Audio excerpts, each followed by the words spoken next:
There are names that echo through the halls of history and myth. Names that feel less like historical footnotes and more like foundational pillars of our collective imagination. And perhaps none echoes louder than Arthur. King Arthur, the name itself conjures a cascade of indelible images. A boy pulling a gleaming sword from an unyielding stone. A shining city called Camelot. A beacon of justice and light in a dark age. A magnificent round table where the greatest knights in Christendom sat as equals. A wise, enigmatic wizard named Merlin who could shape destinies and read the future in the stars. It's a story of chivalry, of romance, of epic quests, of profound love, and of heartbreaking betrayal. For centuries, this story has been a bottomless well of inspiration for poems, novels, paintings, and films. It has become a cultural touchstone, a shorthand for a lost golden age of nobility and honor. But beneath the shimmering veneer of myth, a tantalizing question has persisted, debated by scholars and dreamers alike. Was any of it real? Was there a man of flesh and blood named Arthur who led the Britons against invading forces on the misty battlefields of a bygone era? Or is he merely a literary phantom, a composite hero stitched together from scraps of folklore and the boundless imagination of medieval writers? Welcome to a new episode of English Plus Podcast. Today we are embarking on a quest of our own. We're not seeking the Holy Grail, but something almost as elusive. The truth behind the legend of King Arthur and his fabled Camelot. So what are the burning questions we're going to tackle today? Well, first, we'll be detectives of history, sifting through the sparse and shadowy records of post-Roman Britain. We'll ask, what is the historical evidence for Arthur's existence? Who was the real figure that might have inspired the myth? Next, we'll trace the legend's incredible evolution. How did a gritty 6th century warlord, if existed at all, transform into the glittering 15th century king in shining armor we recognize today? We'll follow the literary breadcrumbs from Welsh poetry to French romance to the definitive English epic. Then we'll explore the iconic characters and symbols that populate this world. What is the true nature of Merlin? What does the Round Table truly represent? And how did the tragic love story of Lancelot and Guinevere become the very thing that unraveled this perfect kingdom? And finally, we'll confront the ultimate question, why? Why has this story, above so many others, held such a powerful grip on us for over 1,000 years? What is the enduring power of Camelot? And of course, because we're English Plus Podcast, we're going to have our language-focused section after we talk about these stories, after we answer all these questions. But be warned, my friends, this is a sprawling tale, a tapestry woven over a millennium.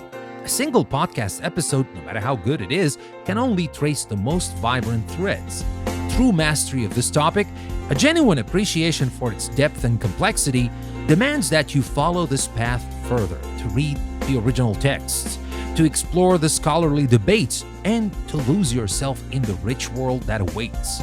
Think of this as your map to the edge of the enchanted forest. The journey within is yours to take. So, sharpen your wits, my friends, saddle your horse, and prepare to ride with us into the heart of the greatest legend Britain has ever produced. I'm Danny, and this is a new episode from English Plus Podcast.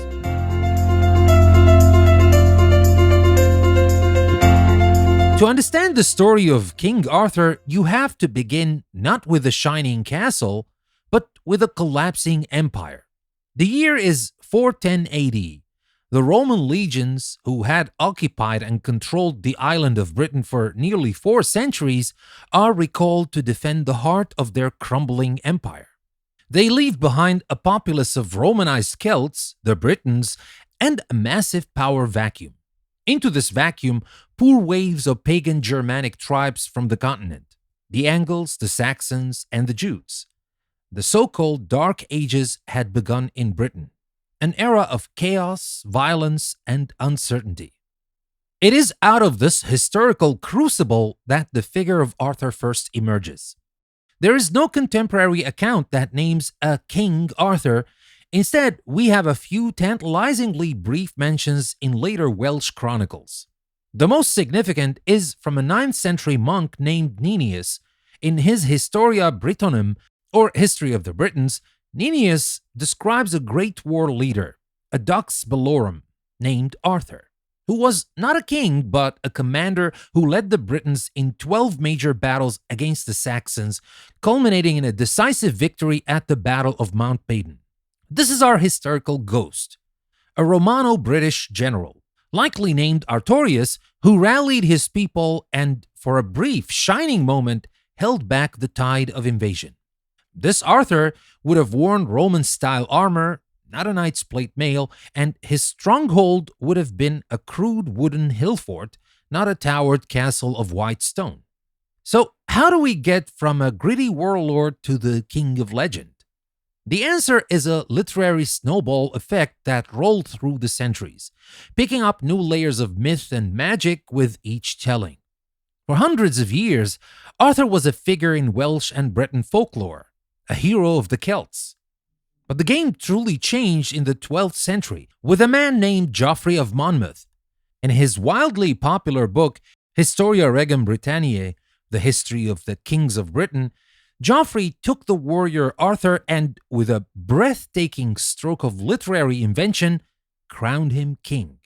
He gave him a kingdom, a magical sword named Caliburn, a powerful wizard advisor named Merlin, and a detailed epic life story, including his final battle with his treacherous nephew Mordred. Geoffrey's book was a medieval bestseller, but it was about as historically accurate as a superhero movie.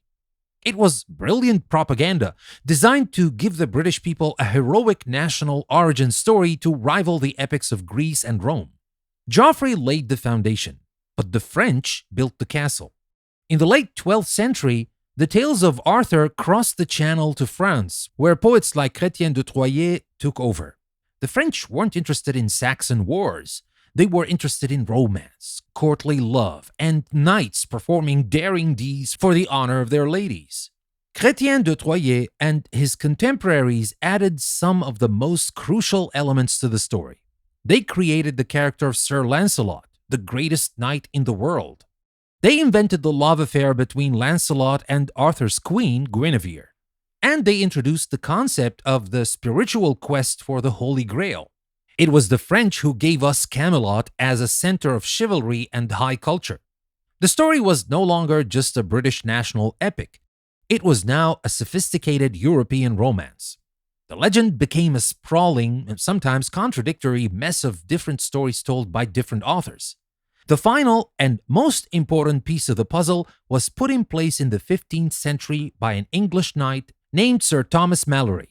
While imprisoned for the litany of crimes including theft, extortion, and assault, which is a whole other story of course, Malory undertook the monumental task of gathering and translating these disparate French and English Arthurian tales into one cohesive narrative, and the result was Le Mort d'Arthur, The Death of Arthur.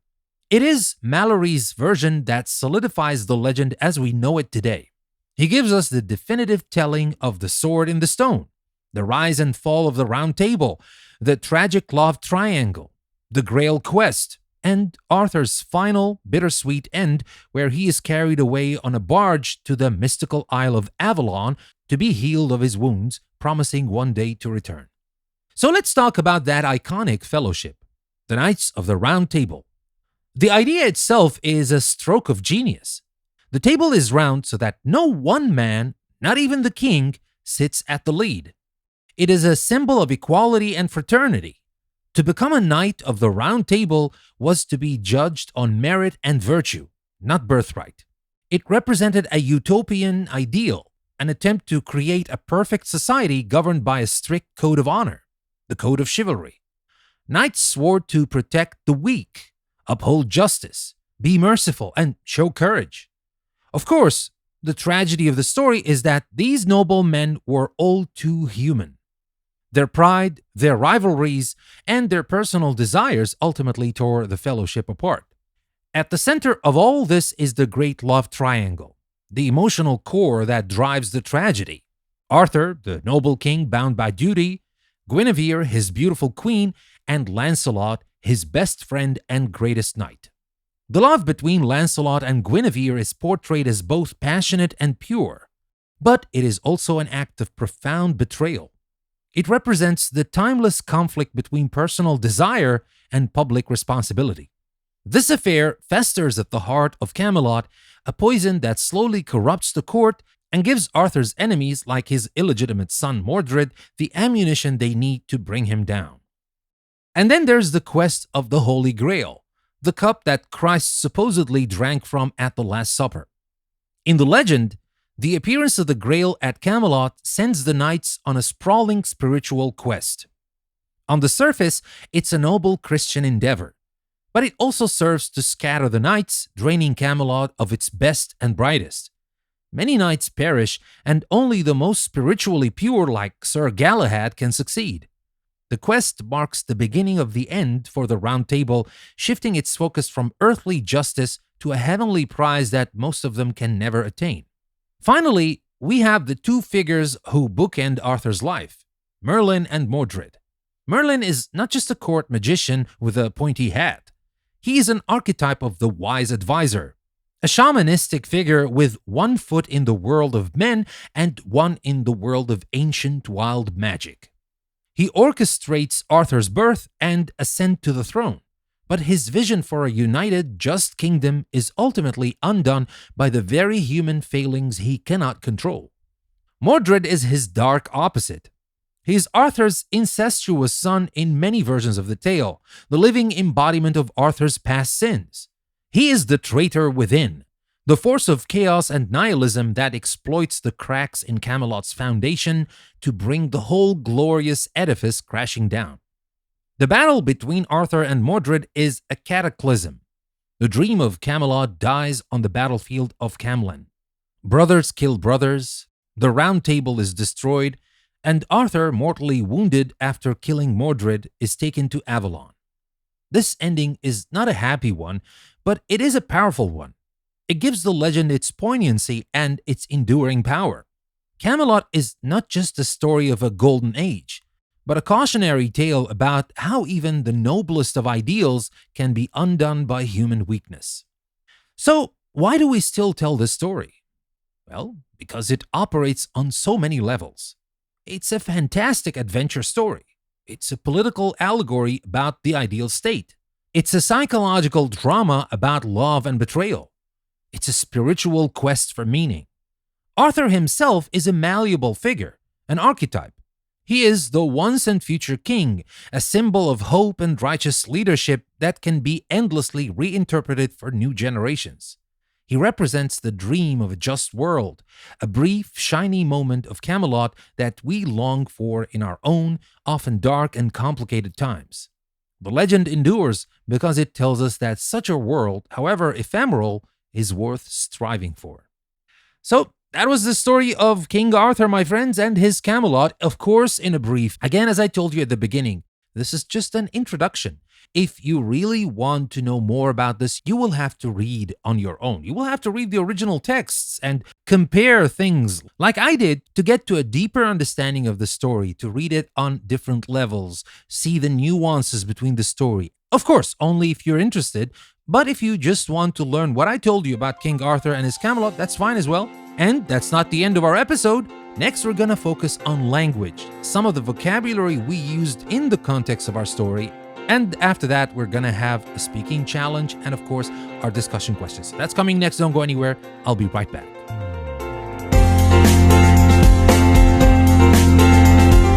That was quite a journey through the mists of time, wasn't it? We wrestled with history, legend, and the evolution of a story over 1,000 years. Now, as we always do, let's pivot and zoom in on some of the specific language we used. Now, my goal here is to pull out some of the richer, more versatile words and phrases from the episode, break them down, and show you how you can use them to make your own English sound more articulate and sophisticated. Now, we'll look at about 10 of them, exploring what they mean and how they fit into everyday conversation. Now, let's start with a word I used to describe figures like Merlin and Arthur himself: archetype. Now, I said Merlin is an archetype of the wise advisor, and Arthur himself is a malleable figure, an archetype. Now, what is the meaning of archetype? An archetype is a perfect or typical example of a particular person or thing. It's the original pattern or model from which all other things of the same kind are copied. Now, think of it as a character template. The wise old mentor like Merlin or Dumbledore in Harry Potter. The rebel hero like Robin Hood or Han Solo. The traitor like Mordred or Judas. These are all archetypes. You can use this word to describe recurring patterns you see in stories, people, or situations. For instance, the demanding, brilliant boss is a common archetype in workplace comedies. Or we can say, she is the archetype of the dedicated student. So, that's about archetype. Next, we got a word that is central to the entire legend. Chivalry. Now, I mentioned the code of chivalry that the knights followed. Now, of course, while this is something about the past and those legends and maybe medieval times, now today we think of chivalry as men being polite to women, like holding doors, pulling out chairs, etc. But historically, it was a much broader medieval code of conduct for knights, encompassing bravery, honor, military skill, and courtesy. It was an entire ethical system. Now, while you might not discuss the medieval code often, you can use the word to talk about courteous and honorable behavior. You can say, for example, in an age of online trolling, a little old-fashioned chivalry wouldn't go amiss. Or you might joke, for example, and say, he offered me his seat on the bus. I guess chivalry isn't dead after all. So, that was about chivalry, my friends. And now next, we got a fantastic word for anyone who loves history. Anachronism. Now, I noted that a 6th century Arthur wouldn't wear a knight's plate mail, as that would be a historical error. An anachronism is something or someone that is not in its correct historical or chronological time. It is an error in timeline. A famous example is a wristwatch appearing in a movie set in ancient Rome. That's anachronism. It's a great word to have when you're analyzing films or books. Now, you could say, for example, the use of modern slang in the historical drama was a glaring anachronism. Or, more broadly, for something that feels out of place in the modern world. For example, his formal handwritten letters feel like a charming anachronism in the age of email. Now, I know I got some questions from you that some of the words you're using in the Focus on Language, these are words you didn't actually use in the episode. And that's right, because this is not just picking words from the episode. Now, of course, 90% of the words, like 8 or 9 words out of 10, are from the episode. But sometimes I see this opportunity of introducing some words that are related to what we talked about, whether I said it literally or not. And anachronism is one of those, because I didn't actually use it in the episode, but it's pretty much applicable here. So that's anachronism, my friends. Next, let's talk about a powerful adjective, seminal. Now, I could have described Geoffrey of Monmouth's or Thomas Mallory's work as seminal. A seminal work, book, or event is one that is highly original and influences the development of future events or work. It's a seed from which many other things grow. A seminal is a stronger, more academic word than just important or influential. Now, you might say, for example, Einstein's 1905 paper on special relativity was a seminal work in modern physics. Or, for example, that album was a seminal moment in the history of rock music. So, that's about seminal, my friends. And next, we got a lovely, evocative phrase, to be steeped in. Now, I could have said that the legend of Arthur is steeped in folklore and magic. Now, to be steeped in something means to be completely surrounded by or filled with a particular quality or influence. Now, think of a tea bag steeping in hot water. It becomes completely saturated. You can use this to describe places, people, or things that are rich with a certain characteristic. For example, we can say, the old city is steeped in history, or her family is steeped in musical tradition. So that's the phrase, to be steeped in something. Now for a phrase that has become a part of the English language thanks to this very legend, the Holy Grail. Now, we talked about the quest for the Holy Grail. But in modern usage, the Holy Grail of something is used metaphorically to mean a thing that is extremely desirable but very difficult or maybe even impossible to obtain. It's the ultimate prize or goal in any field. For example, we can say, for physicists, a unified theory of everything is the Holy Grail. Or you can say finding a cheap, clean, and limitless source of energy is the Holy Grail of environmental science. So that's about the Holy Grail, how we use it in modern English. Now let's consider an idiom that fits the tragic themes of the story perfectly: a double edged sword. The love between Lancelot and Guinevere was a double edged sword for Camelot. It was a source of great passion, but also the cause of its destruction. A double edged sword is something that has both positive and negative consequences. It cuts both ways. This is an incredibly useful phrase for analyzing complex situations. Now, you can say, for example, fame is a double edged sword. It brings wealth, but it also destroys your privacy. Or, the internet is a double edged sword, providing access to information while also spreading misinformation. All right? That's a double edged sword, my friends. Well, I gotta admit, today I'm using a lot of words that I didn't actually use in the podcast, but they're very related to the podcast. And to be honest, I'm not just doing that to introduce 10 new words or phrases or idioms to you. I'm just trying to get you into the habit of doing that yourself. Whenever you read something, yes, of course, you can use the words, the actual words that you can learn from this text or a podcast like my podcast or any other podcast, of course. You can learn from the direct words, phrases that you find in this reading or listening, but you can also learn a lot more when you come to think about words you can use to describe the things you learned. That's a very important skill that will take your English and sometimes your knowledge to not only the next level, to a very, very high level. So I highly recommend that. But now let's get back to our words. Let's get back to our focus on language. Here's a great adjective I want to talk about, and that's a good one for debates: contentious. The question of whether Arthur was a real person is a contentious issue among historians. Contentious means causing or likely to cause an argument, something that is controversial. It describes a topic that people have strong opposing opinions about. You can talk about a contentious political debate or a contentious decision. It's a more formal way of saying that something is a hot button issue. So that is about contentious, my friends. Next, we got a word for an ideal place: utopian. I actually used this word, so I described the Round Table and Camelot as representing a utopian ideal. Now, utopian refers to a modeled or aimed for state of perfection, an ideal society where everything is perfect. It comes from Sir Thomas More's 1516 book Utopia. It's often used with a hint of skepticism, implying that such perfection is impossible. Now, you might say, for example, his plan to eliminate all poverty is a noble, but perhaps utopian goal. Or they tried to create a utopian community in the countryside, but it failed. All right? It's about utopian. And now finally, we got a beautiful adjective, maybe slightly melancholic, and I really love this adjective. It's so beautiful. This word or this adjective is ephemeral. And I said Camelot was a brief, shining moment, and that its glory was ephemeral. Ephemeral means lasting for a very short time, something that is fleeting. It describes things that are transient and don't last forever, like all of us, like everything around us. Think of the beauty of a blooming cherry blossom tree or a magnificent sunset. These are all ephemeral.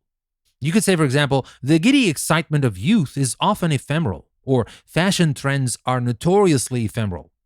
Well, this word is special because it adds a poetic, philosophical touch to your language, and maybe it reminds us that everything is ephemeral. And maybe that's the beauty of it, right?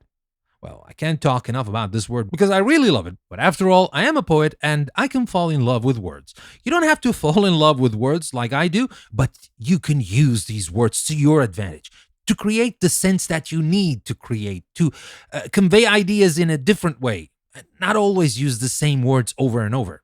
But these were the 10 words that I wanted to share with you: archetypes, chivalry, anachronism, seminal, to be steeped in, the Holy Grail, double-edged sword, contentious, utopian, and finally, ephemeral. Practice weaving these into your conversations and you'll find yourself expressing complex ideas with greater precision and elegance. And now let me move to our speaking challenge. In our speaking challenge, we're going to talk about the art of the narrative arc. And here we'll try to connect this to a practical speaking skill. Now, the story of King Arthur isn't just a random collection of events. It's a powerful narrative that has been refined over centuries. Its endurance comes from its compelling structure.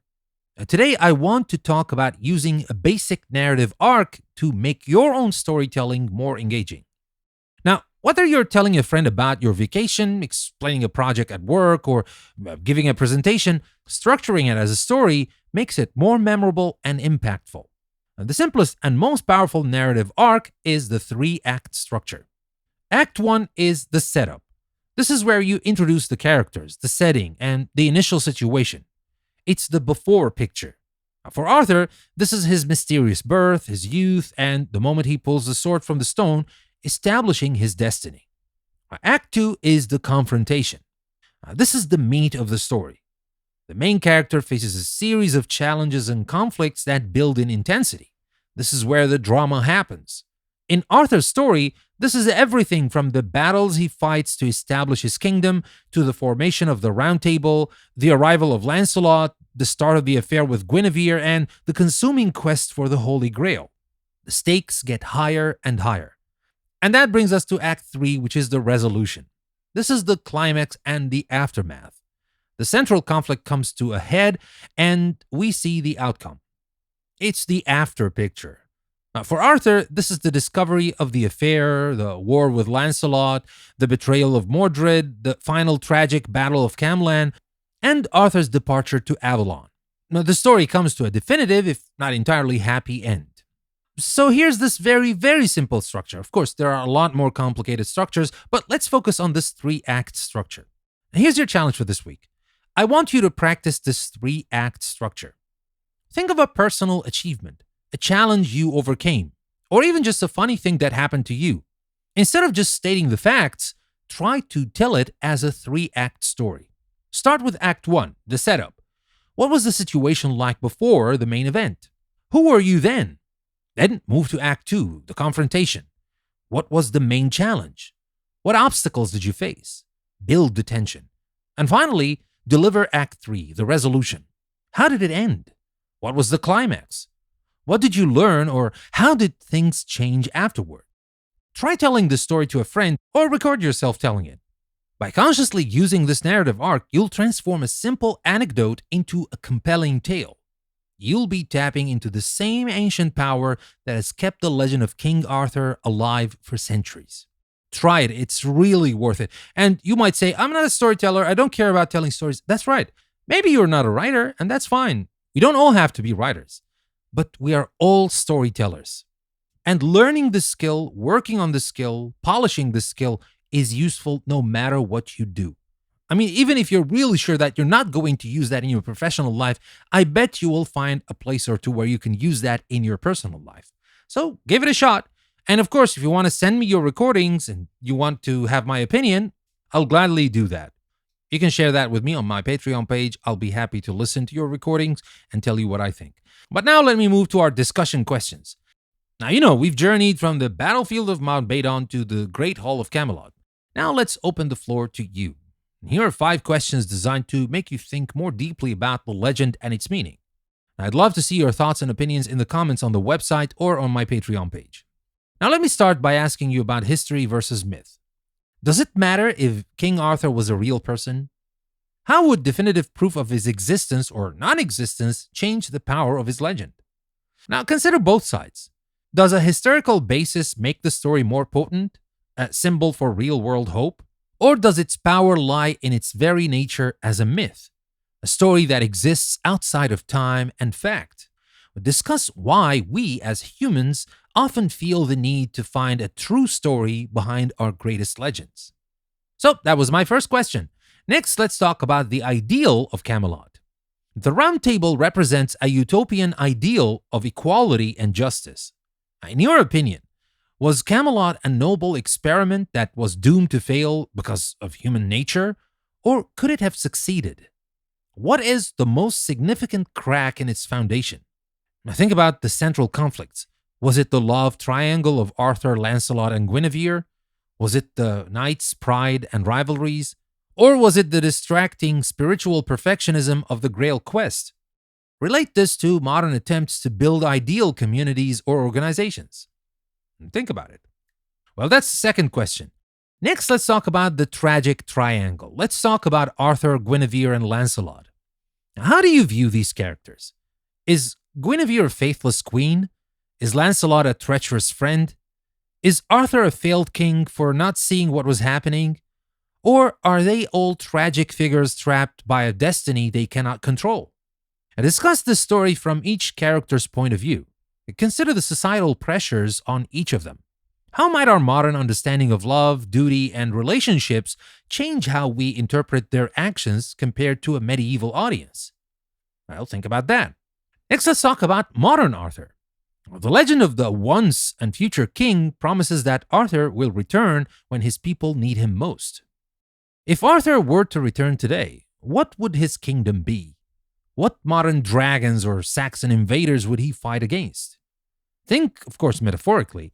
Would he be a political leader fighting against injustice and corruption? A social activist fighting against inequality or climate change? A technological innovator fighting against misinformation? What would the modern code of chivalry look like? Where would Arthur be needed most if he made this return? Of course, we're talking metaphorically, but that's the beauty of it, right? You can discuss that question. And finally, let's talk about your favorite adaptation. Now, the story of Arthur has been told and retold in countless books, films, and TV shows, from The Sword in the Stone to Monty Python and the Holy Grail to BBC's Merlin. Now, what is your favorite adaptation and why? What does it get right about the spirit of the legend and what does it change? Now, be specific about what you like. Is it the tone, like comedic, tragic, romantic? Is it the portrayal of a specific character? How does that adaptation reflect the time in which it was made? Well, this is a great way to see how the archetype of Arthur continues to evolve. Well, with that, we come to the end of our episode, my friends. We're going to leave Arthur on the shores of Avalon for now, a king sleeping between the worlds of myth and history.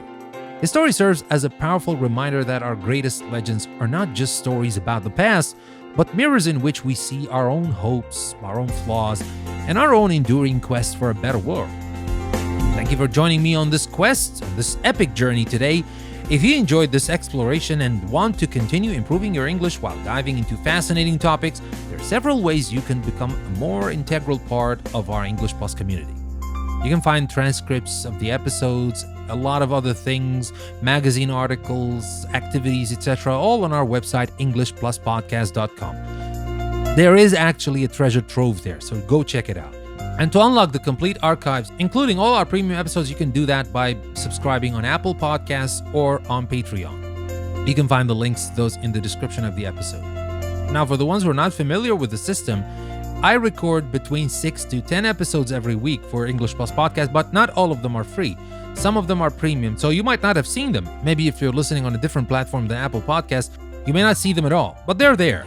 You can have access to all these episodes, as I told you. If you're on Apple Podcasts, you're listening on Apple Podcasts, it's pretty straightforward. You subscribe there and start listening. If you're not on Apple Podcasts and you want to join my world on Patreon, you can do that over there. As I told you again, the links are in the episode description. And with that, my friends, we come to the end of our episode. Thank you for lending me your time. I really appreciate it. Until next time, take care, stay curious, and be legendary. That was Danny from English Plus Podcast. I will see you again next time, and remember, never stop learning.